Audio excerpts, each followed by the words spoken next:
Lafim-baovao hafa kosa indray, isy ny famolavolana ny drafitra fototra momba ny lamina ny fanajariana ny anatsarana ny tanàna na ny plan d'urbanisme ao anatin'ny etikasa tatom izay raha ny fanjakana malagasy ny fanjakana japonais amin'ny alalan'ny JICA ho an'ny tanan-dehibe eto Antananarivo sy Toamasina.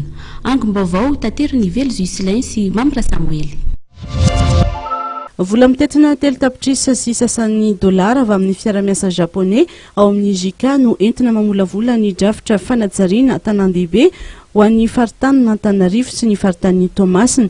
Mandritry ny roa taona moa no anatanterahany izany tetikasa iarahany ministera miahy ny fanajariana ny tany sy ny JICA izany hoentina indrindra hitsinjovana ny fivoaran'ireo tanàna ireo no antony izany.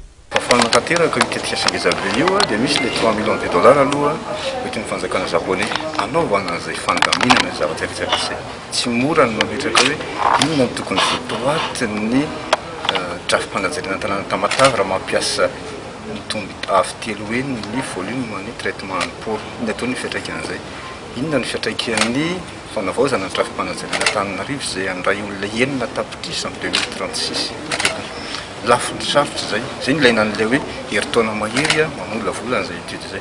Tiako marihana dia izao misy ny atao hoe groupement d'urbanisme eto Antananarivo mba ahafana manao rôle drafim-panajariana dia naray fanapa-kevitra ny nametraka an'izay miaraka amin'ireo commune reo hoe ilay commune 7 60 tanàna Antananarivo dia mivondrona ny filohan'izany ny fidiny zareo dia be ny tanàna Antananarivo Amatilo Ravalomanana.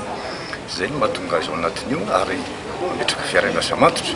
Misy telo moa no tepoka tafiditra ao amin'ny tetikasa io ka nizotra Antananarivo Toamasina no voakasika ireo tepoka telo ireo ho fanatsarana ireo tanan-dehibe roa ireo. Mizara composante anankitelo izy io. Ny composante voalohany moa zany dia le budio Antananarivo. Dia ny tonga dia ataoko hoe fahatelo ny budin'ny Tamatave. Dia nilakeo zany ny composante faharoa mampitohy an'ireo composante voalohany sy trois ireo misy an'ilay resaka mikasika ny plan de développement du transport sy aménagement de territoire amin'ny l'axe économique io. Misy 20 moa ireo manampahaizana japonais tonga eto an-toerana ka hifanampy amin'ireo manampahaizana malagasy amin'ny famolavolana ity tetikasa tatomy ity. Nisy araka izany ny fametrahana birao etsy amin'ny M2PAT ho an'ireo teknisian'ireo hiasana sy fampiasarana traikefa mahakasika indrindra ity drafim-panajariana ny tanan-dehibe ity.